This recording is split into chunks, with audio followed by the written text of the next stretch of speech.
Yeah, this is Malice Tarot. We're up to Gemini.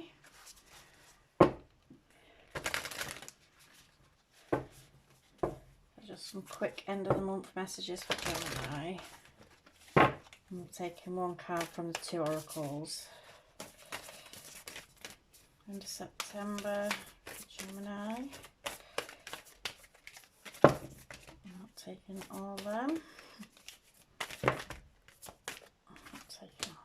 One card, come on.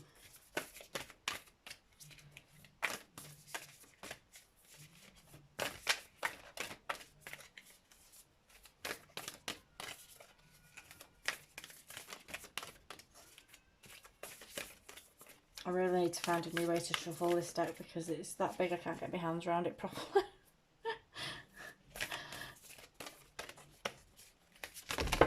Alright, I'm just going to take one for Gemini.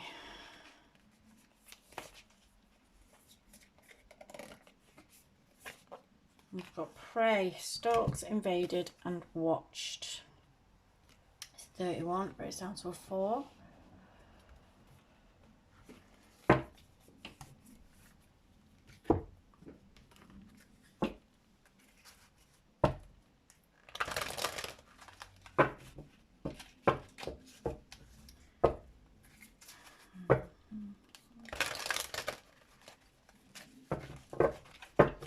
So you could be feeling like someone's got their eye on you at the moment. It could be going that way. It could be speaking because, I don't know if you can see in this card, it's like this skeleton. It's almost like death is kind of preying on her. But in this sense, I take this more as something that should be dead, or something that you may have tried to end or get rid of or get away from is just following you, just kind of, it's almost like you can't break free of it because every which way you turn you feel like you're being watched.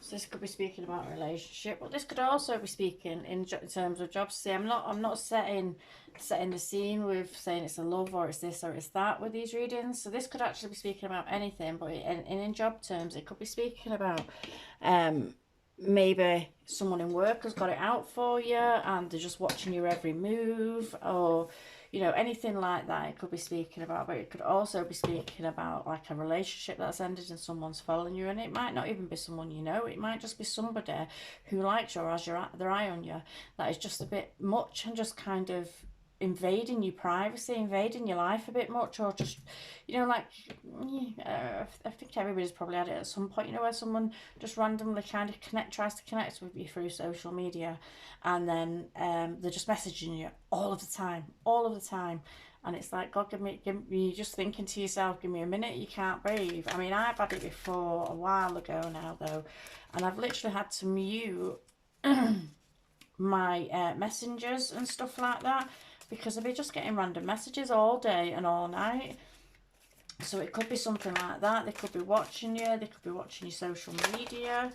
However, there is ways that you can set your social media, you know, especially if you know who it is. You can set things where you can change what they can actually see on your page. You know, you can block them from seeing most of your posts and stuff like that. And there is ways that you can just stop them getting onto your profile at all, so they're not really seeing anything on your profile.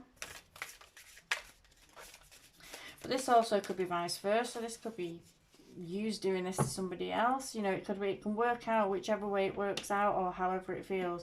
Or it may be that someone's just finding somebody being a bit too much, or something being just a bit too much, and feeling like they're just being overwhelmed by a situation where they feel like someone's constantly breathing over the shoulder. And this could, I mean, it doesn't even have to be an ended relationship. This could be happening within a relationship. Message for Gemini.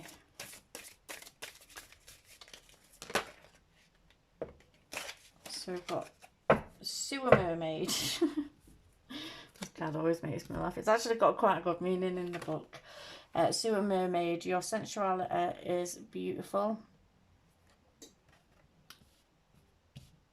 And this is a 25, which is a 7. It's about reflection. It's about kind of taking a pause, seeing where you're at, where you're going, how have you got where you're going, and just taking like a minute to just assess situations, just assess what's going on around you and everything. Now this card could be speaking in the sense that it is in the guidebook, where this card actually speaks to, and it was a bit of a weird thing to combine together, a sewer mermaid in your sensuality, but this is talking about, you know, things that people say are taboo, or things, you know, things that people think that you shouldn't be talking about. So it could be speaking about like kind of you were a very flirtatious person, or you wear a certain type of clothes, and then other people are looking down on you for it, you know. So when we think of the sewers, we think of things that are you know, we think of things that are dirty, and it could be speaking to that somebody is trying to make you feel the way that you are as a human being, or a personality trait, or anything about yourself is something that you should be ashamed of in some way. So it's not necessarily when saying your sensuality, it could just be who you are as a person, and just the way you are in a persona, or the way that you are in day to day. I mean, you can meet people who will be like, they'll see you just being like friendly with people, and they'll be like, well, you're flirting a bit much there, aren't you? And stuff like that kind of is coming, and what's going through my mind now. So I feel like with this card, it's more about kind of being made to feel that what something that you're doing, or a way that you are, or just who you are as a person, is somehow not acceptable, like being in the sewers, which is dirt, and it's almost like kind of being made to feel a way, but almost, but like this card as well talks about kind of, you know, reclaim that, because, you know, if that's what they think and what they feel is none of your concern really, because you are who you are, and you should not be made to feel less than. And who you are as a person is beautiful. So don't allow somebody else who may be watching, or, you know, someone who's kind of giving the two pennies worth on you, or saying negative stuff to you, trying to make you feel less than, because of a situation. And it can be because of, you know, how you've grown up, or where you've come from, or maybe because you don't have the best of everything, or anything like that. But then someone will try and make you feel like you're less than, and maybe you know, you shouldn't be proud of who you are as a person, whereas it's the exact opposite. You should be proud of who you are as a person. So I get a feeling of somebody being very negative towards someone, and this could either be you to somebody, or it could be someone towards you. You know, I'm not going to sit and take sides. I'd say it was more the opposite way around. I feel like it was more coming towards you, that somebody's just kind of watching and constantly criticizing who you are as a person, and it may be getting a bit much now. It may be getting a bit much, and it's something that probably needs to end out.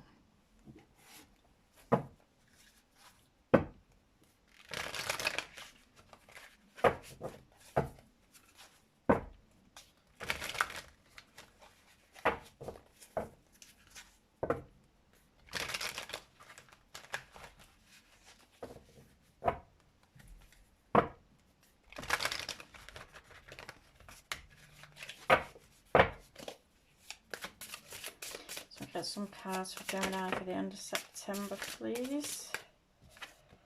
And we have the Knight of Hazards, which is the Knight of Pentacles.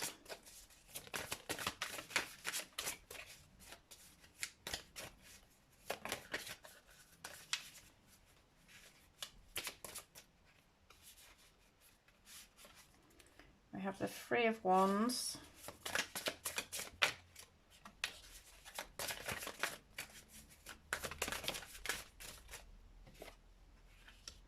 And we have the Ace of Wands.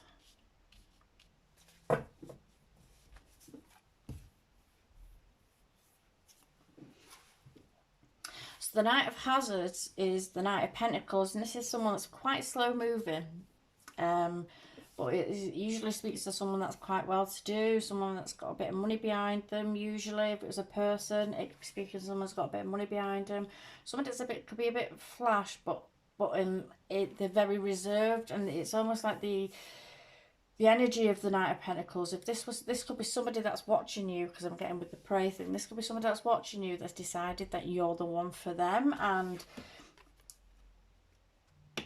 they may just be watching you from like the shadows at the moment. They may not be coming forward to you with anything, or maybe they're just kind of slowly making their presence known in your life, and that could be a good or a bad thing, and I've got a feeling it might be something that you're not that interested in.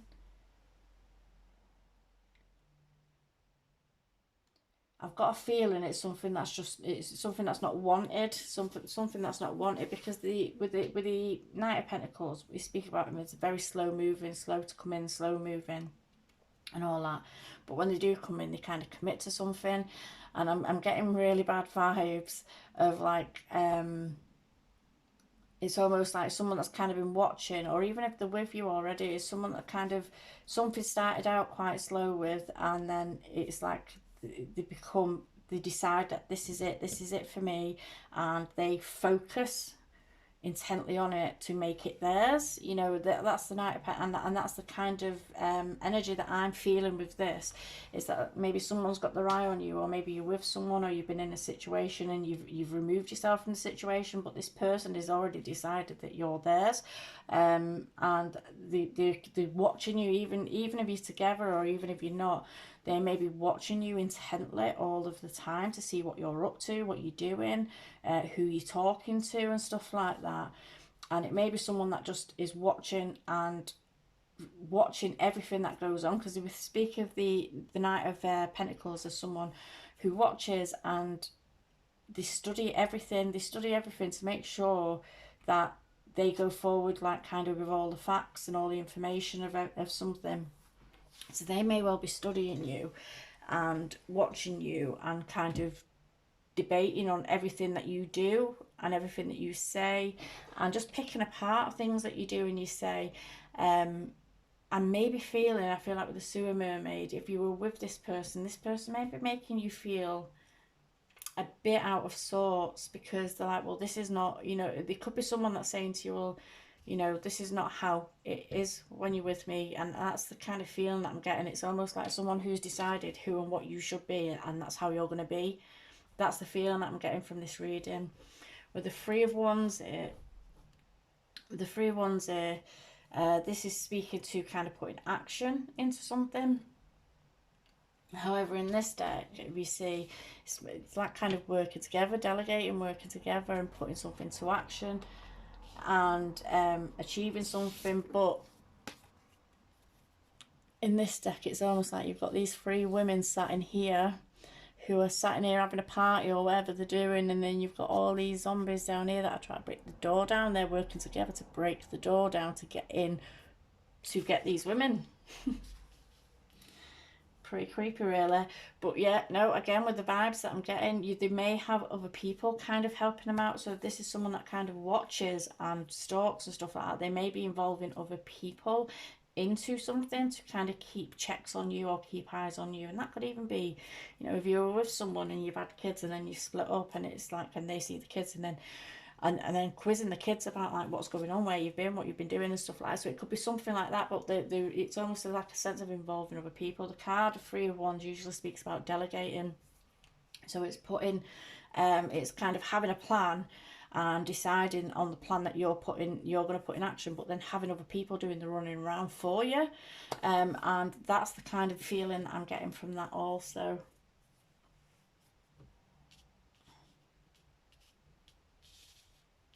With the Ace of Wands, I want to pull something else as well. With the Ace of Wands, though, and the Five of Cups, you may already have like kind of removed yourself from this situation. You may have removed yourself from this situation, but they may still be watching you and keeping tabs on you. As I say, with this Ace of Wands, they may be trying to kind of come in and make some kind of offer to you. It's almost like kind of, they try to make something sound like exciting and fun, and you know, it'd be brand new, as if something would be brand new, and this is like kind of what they're offering to you. But like in this Ace of Wands, literally offering you, you know, a bit of someone's body there, like with the bone. They're offering you, what they're offering you is not for you. It's a zombie hand offering this as well, I noticed. It's almost like what they're going to be offering you is not for you, but they're going to dress it up as if it's going to be something fantastic, and it's going to be something where, you know, everything, all the passion and everything's going to come back into something. It's going to be something brand new. It's not going to be the same as it was, maybe, or it's going to be something really exciting for you. But with the Five of Cups here, I feel like this is something that's already ended, maybe, and I feel like for some of you, it's something that's already ended or coming to an end, or needs to come to an end, and there's this mourning over it. So they may be playing on your emotions because you actually, although you know and you feel that they are kind of invading your space, you may be feeling sad about it. You may be mourning the past, mourning what's gone. And again, here I can't help but notice, you know, they're here at the cemetery mourning and all this, and then you've got this, I don't know, focus in. Is it going to focus in? Yeah, creeping around the tree. So it's almost like they're watching you. So it's like they're watching and waiting. That's the feeling that I'm getting. It's like watching and waiting to see a vulnerable moment in you where they can come and spring and kind of offer you some passionate new beginning or something like that, and bring some kind of thing. However, they're not running at you and bringing you the Ace of Cups. They're running at you to bring you the Ace of Wands, which is more of a sexual kind of energy. So it's more like they're going to bring something to you, like kind of making it out like it's all fun and, you know, going to be fun and games. But I feel like it's going to be something that you're going to end up regretting down the road, because I feel like this Five of Cups could speak to how you're feeling now, but also how you're going to be feeling at the end of it. And I feel like they'll still be keeping tabs on you.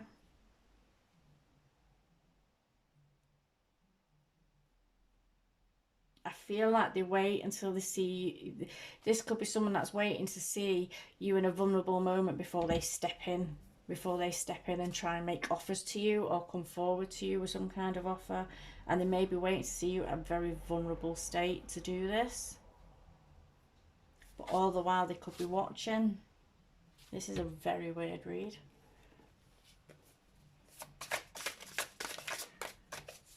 So what happens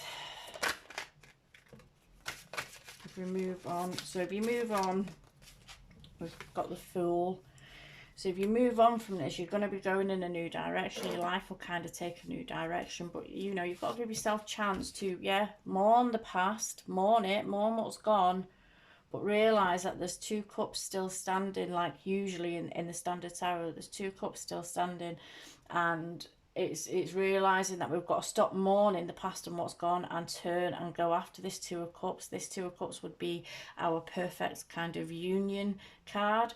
And it's being able to walk away from what has gone, what has spilled, what has been ruined, to go into something new and find something new. And I think if you move forward, then you're going to be doing so, and it's going to be something that's going to be good for you. It's a brand new start, and it's going to be something that's going to be really good for you.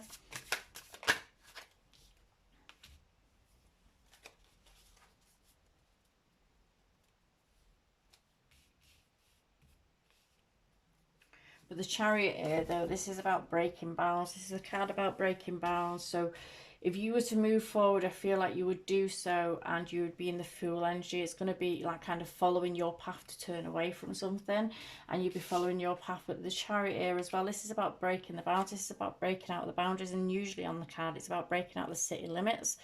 And moving forward and having focus and being determined to be successful and have victory in something. So I feel like if you were to move away from a situation or a person, or get yourself untangled from something where somebody is literally breathing over your shoulder all the time, I feel like you'd be able to move forward quite in a quite kind of auspicious way.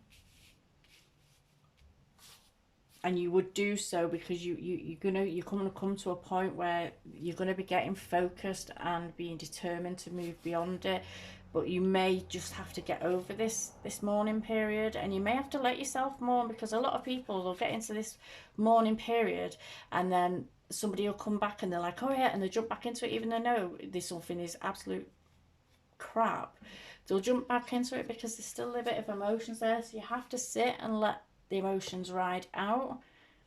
Don't go back to something that you know is not good for you.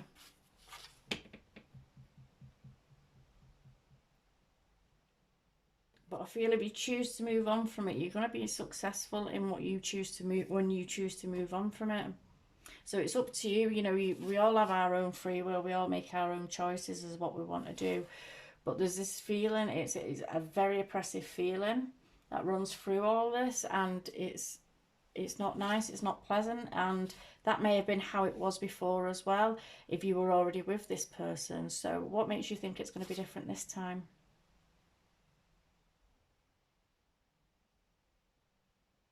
So it's, you know, free will at play here, but you could move on successfully if you allow yourself to do the mourning and allow yourself to grieve. Go through the motions and grieve it, and then move on from it, instead of being pulled back into the same cycle over and over again.